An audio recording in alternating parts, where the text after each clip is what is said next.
getting them wrong, and they kept moving me down a bed as where I should have been moving up a bed. For each question I should move up a bed, and when I got to right hand side to end, I was free to go when I got the question right in that last bed. But I was moving backwards, and all these other patients were all laughing at me, which were weird. Then I remembered falling back to sleep, and then I remember, now you're going to find this really, really out there, but I remembered my own birth. Yeah, I remembered my own birth, which I was a big baby when I was born. I was over 10 pound, and you know, I was born cesarean section, which, if you know, it's where they cut your mum's stomach open and they deliver you that way.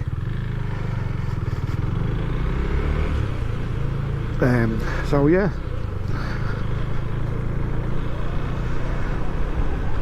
I remembered being in a bag of fluid, you know, being in, you know, I don't know, just this brown, I could see light through it. It was weird. I remembered seeing like a line, and then some hands, and pulled me out. God, absolutely mental, honestly. So yeah, so these things did happen to me. Remember, these things felt so real, and I remembered coming out, and I couldn't breathe. When these hands took me out of this this fluid, I couldn't breathe. It sounds a bit like Matrix, doesn't it?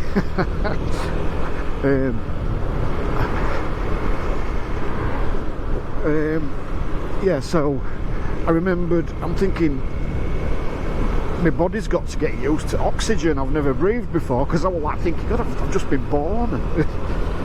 So like turning my head to the side, left and right, like I'm watching a game of tennis, and that was helping me breathe. So then I fell asleep again. Boom.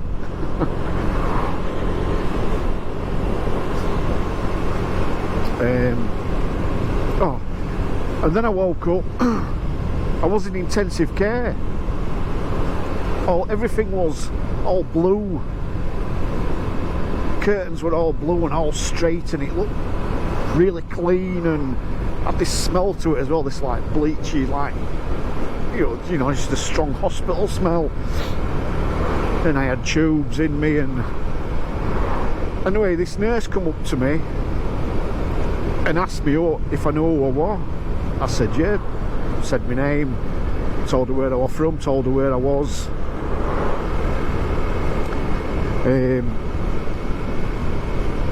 And then she told me that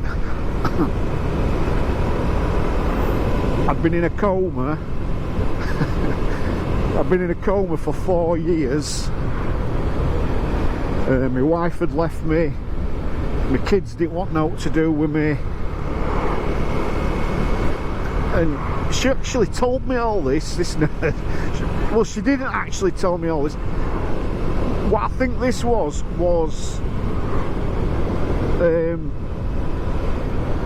the drugs. I think it was the drugs that I were on, and I was just putting my own events to what were actually happening. Because this nurse was there, she was real. I was in intensive care, and I'll tell you why in a minute. Anyway, these people kept walking past, and everything was like regimental, and it was like the nurses were all marching and all walking in a line in sync. It wasn't, you know, like a music video type of thing. And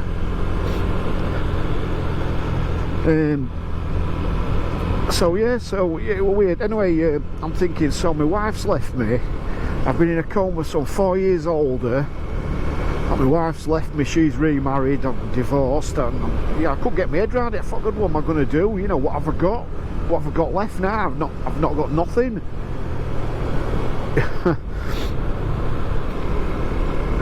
So I'm thinking, well, I'm going to have to just like start and rebuild my life, sort of thing.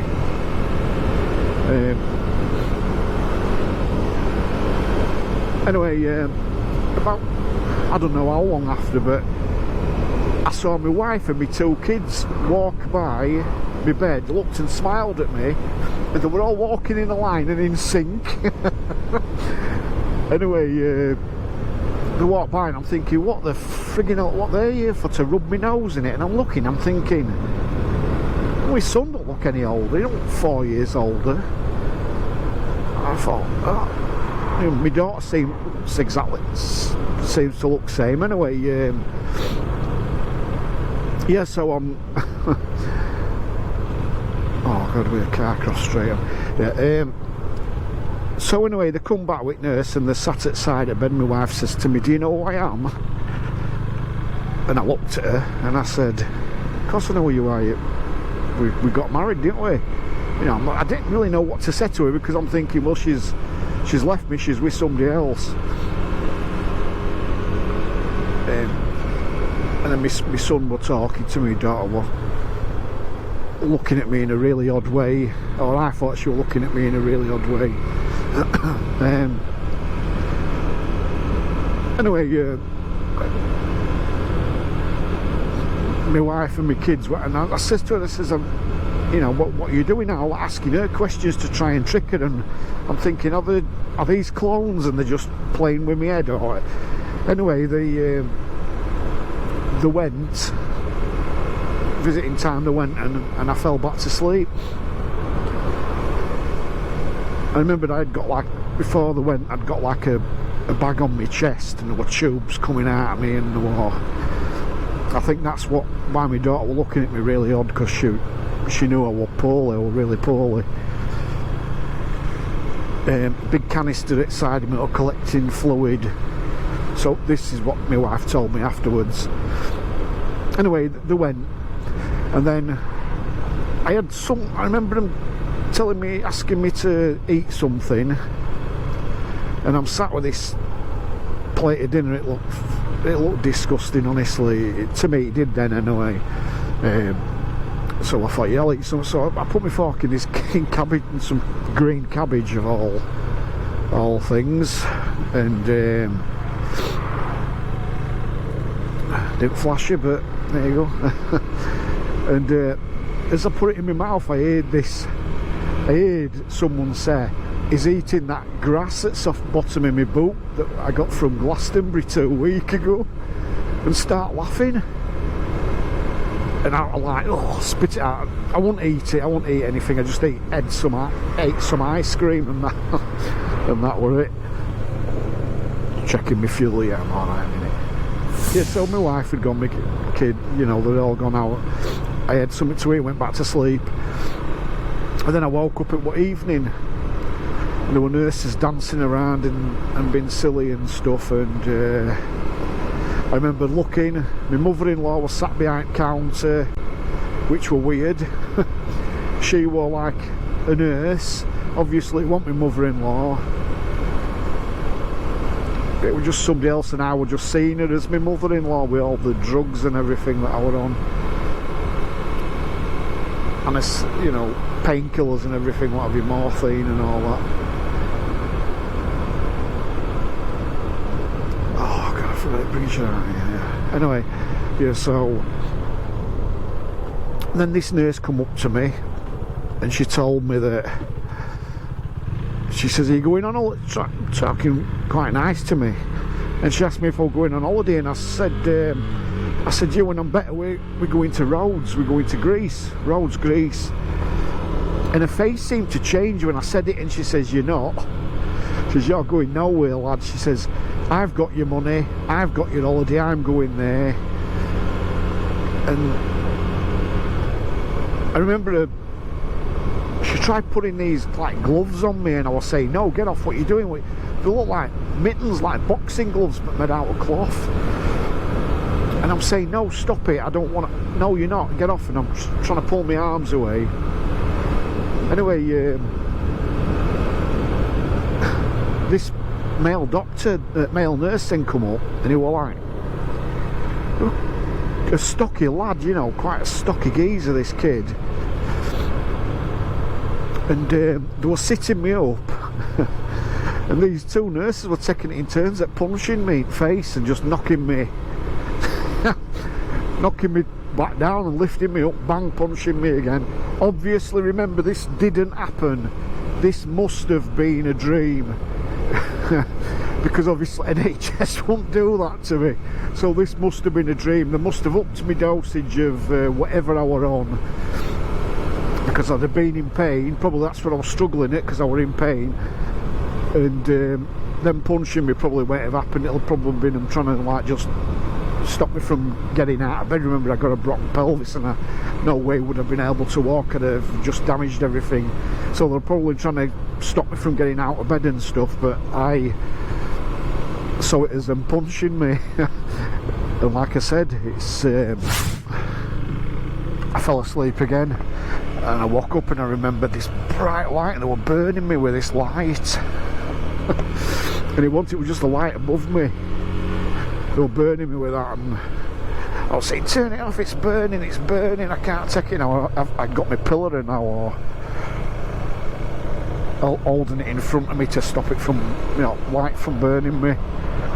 And I went back to sleep, and then it seemed pretty dark, so I'm assuming that everybody were like, it was night shift and everybody was sleeping. I looked up, looked in next bed to me, and one of my bike heroes, Guy Martin, were in next bed, and he was being really nasty towards me, you know, saying bad stuff, and you know, telling me how he was going to pinch on my framework, and because he needed it at my pelvis and all that really head mashing gear. And then later on that night, this is going to make you laugh, and you know, don't just switch off, listen to it, because it did happen. It might get you to like think about riding fast and hurting yourself. So yeah, so later on that night I woke up and there were aliens. I don't know if you watch stuff on YouTube about the grey aliens, but anyway, there were them.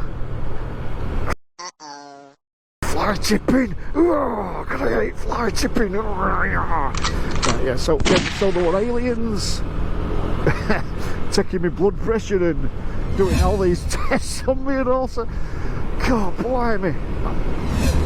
But the thing is, I wasn't freaked out at this point. I just thought to myself, well, what next? Is it happening or isn't it? It feels real, you know, it felt real. It felt as real as I am here now. Obviously it wasn't. And then I remembered having a really rough night, and I've no way of explaining what happened to me next, so I'm not even going to try. I'm not even going to try and explain to you, but yeah, I thought to myself, I'm dead. I had no body parts left. All that were left of me was my head and my body. I had no arms and legs and nothing. And yeah, I just thought, it's over with. It's over with. Anyway, I woke up the next day and I wasn't hearing things. I felt a lot different, a lot more normal. I thought everybody's been really nice, and there was this young nurse come up. She was being so nice to me, honestly, and I said thank you. I said thank you for being, you know, being nice. And she said, well, it's my job, you know, I've got to be nice to you. sort of thing.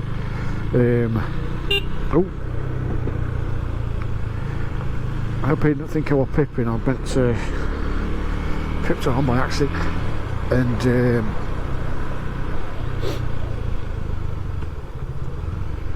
yeah, I remember him sitting me up, which felt great, and putting me near a window. And I'm like, oh God. And then my niece rung me. My niece Heather, which is my sister's daughter. And she rung me and she says, my dad's told me that you're in hospital and he's seen you. Well, I just want to make sure it is you and not somebody else with the same name. Well, it is a dad. A stepdad is an ambulance driver, so he's obviously been at LGI, you know, taking somebody to hospital. He's seen my name at list of being in intensive care, and is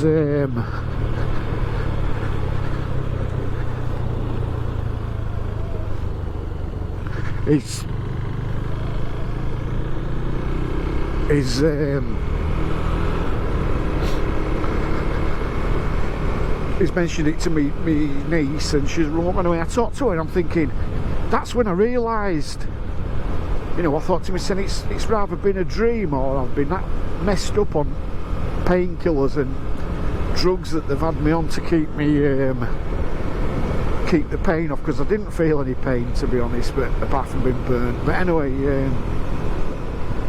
yeah, so I started realising then.